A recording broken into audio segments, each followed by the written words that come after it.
بعشر أمثالها إلى 700 ضعف والسيئة بمثلها إلا أن يتجاوز الله عنها۔ یہ حدیث شریف جو آپ کے سامنے میں نے پڑھی ہے، اس تو امام بخاری رحمہ اللہ نے صحیح بخاری میں نقل فرمایا ہے، اور یہ روایت حضرت ابو سعید خدری رضی اللہ عنہ سے مروی ہے کہ انہوں نے رسول اللہ صلی اللہ علیہ وسلم سے سنا۔ حضرت ابو سعید خدری رضی اللہ عنہ نے رسول اللہ صلی اللہ علیہ وسلم سے سنا، آپ فرماتے تھے اذا اسلم العبد، جب بندہ اسلام قبول کر لیتا ہے،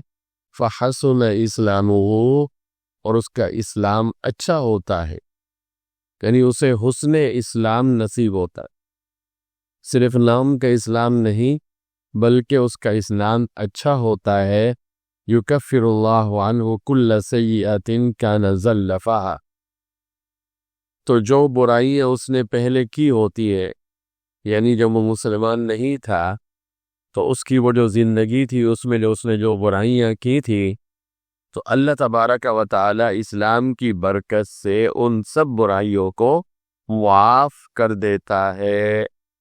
گویا کہ تازہ ہو جاتا ہے۔ کلمہ جو پڑھا اس نے اب تازہ ہو گیا، پچھلا ریکارڈ سارا معاف ہو گیا، گناہ وغیرہ جو اس میں تھے سب ختم۔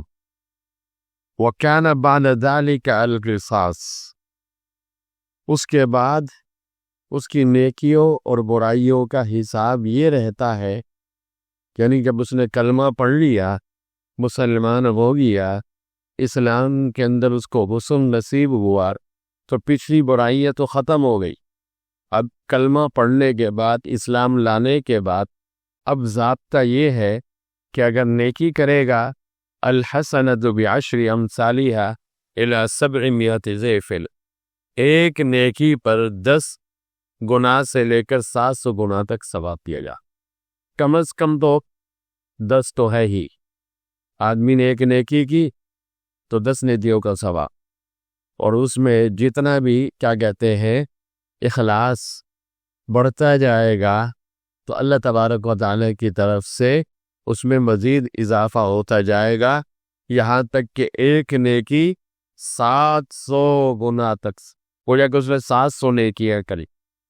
اللہ تبارک و تعالی کی طرف سے دیکھیے کرم کا معاملہ، فضل کا معاملہ کتنا ہے۔ دنیا میں لوگ کاروبار کرتے، کوئی ایسا کاروبار تو بتائیں نا کہ یہ 1 روپے پہ اتنا نفع ہوتا ہو، اور یہ تو آخرت کا نفع ہے، آخرت کی قرض نیکیاں۔ اچھا، یہ تو وہ والی بات ہوگی کہ اس نے نیکی کی، سو نیکی میں اللہ تبارک و تعالی 10 گناہ سے 700 گناہ تک عطا فرماتے، لیکن خدا نہ خواستہ مسلمان ہونے کے بعد برائی ہوتی ہے، گناہ ہوتا ہے، تو فرمایا وَالسَّيِّئَةُ بِمِثْلِهَا إِلَّا أَن يَتَجَاوَزَ اللَّهُ عَنْهَا،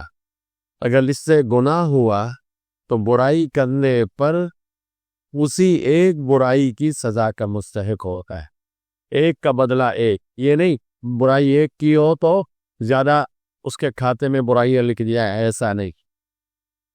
ایک برائی کی ہے تو ایک ہی برائی لکھی جائے گی۔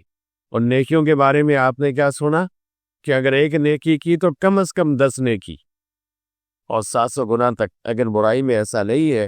برائی میں یہ کہ اگر اس سے برائی کی ہے تو اگر لکھی جائے گی تو ایک ہی برائی، ورنہ اگر اللہ چاہے تو یتجاوز اللہ عنہا، اگر اللہ چاہے تو اس سے بھی درگزر کر دے اور معاف کر دے۔ بادشاہ ہے، اللہ چاہے تو اگر آدمی نے برائی کی وہی ایک بھی نہ لکھی جائے اور اللہ معاف کر دے۔ یہ جو حدیث شریف آپ کے سامنے پڑھی لی، بخاری شریف کی روایت، اور اس کا تعلق ہمارے ایمانیات سے، ہم کبھی کبھی اخلاقیات کی حدیثیں بیان کرتے ہیں نا، معاشرت کی، لیکن آج جو حدیث ہم نے آپ کے سامنے بیان کی، اس کا تعلق ایمانیات سے ہے، ہمارے عقائد سے۔ اس میں ایک تو یہ بات ذہن میں رہنی چاہیے کہ جب آدمی کلمہ پڑھتا ہے، غیر مسلمان ہوتا ہے، اور اخلاص کے ساتھ جی ایمان لاتا ہے، اور پھر ایمان کے اندر، اسلام کے اندر بھی خوبی ہوتی ہے، اس کے پچھلے سارے گناہ معاف کر دیے جاتے۔ دین اسلام کو اپنا دین بنانے سے اور مسلمان ہو جانے سے پچھلے تمام گناہ معاف ہونے کی البتہ یہ شرط ذہن میں رہنی چاہیے کہ اسلام کا حسن بھی زندگی میں آ جائے، یعنی اس کا دل اور اس کا باطن نور اسلام سے منور اور ظاہر بھی اللہ تعالیٰ کی اطاعت و فرما برداری سے مزین اور آراستہ ہو جائے، دل میں بھی ایمان ہو، ایمان کا نور روشن ہو، اور ظاہراً بھی وہ جو اسلام کے اعمال ہے، فرائض ہے، ان پر عمل کرنے والا ہو۔ اگر کوئی شخص کلمہ تو پڑھ لیتا ہے لیکن اس کی زندگی میں نور اسلام اور حسن اسلام نہیں آتا، اور اس کی زندگی نور اسلام سے خالی رہتی ہے، اسلام کے حسن سے خالی رہتی ہے، اور اس کے ظاہر اور باطن پر اسلام کا رنگ نہیں چڑھتا، تو پچھلے سر گناہوں سے معافی کا یہ اعلان اس کے لیے نہیں ہے۔ یہ اعلان اس کے لیے ہے کہ جس کا اسلام کیا ہو، فحسن اسلام، اسلام میں حسن آ جائے۔ اسلام میں حسن آنے کا مطلب کیا؟ کہ نور اسلام اور اسلام کا حسن اس میں آ جائے، اور اس کے ظاہر اور باطن پر اسلام کا رنگ چڑھ جائے۔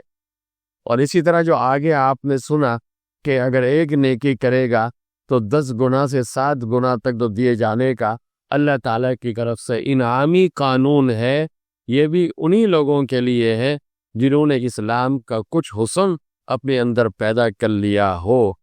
دعا فرمائے اللہ رب العالمین، اللہ نے اتنی بڑی نعمت ہمیں دی ہے، اسلام کی بہت بڑی دولت ہے، بلکہ سب سے بڑی دولت ہے، سب سے قیمتی دولت ہمارے پاس ایمان اور اسلام کی ہے۔ اللہ اس کے قدر کرنے کی توفیق عطا فرمائے، اور اس کے جو تقاضے ہیں اس کو بجا لانے کی توفیق نصیب فرمائے۔ سبحانک اللہ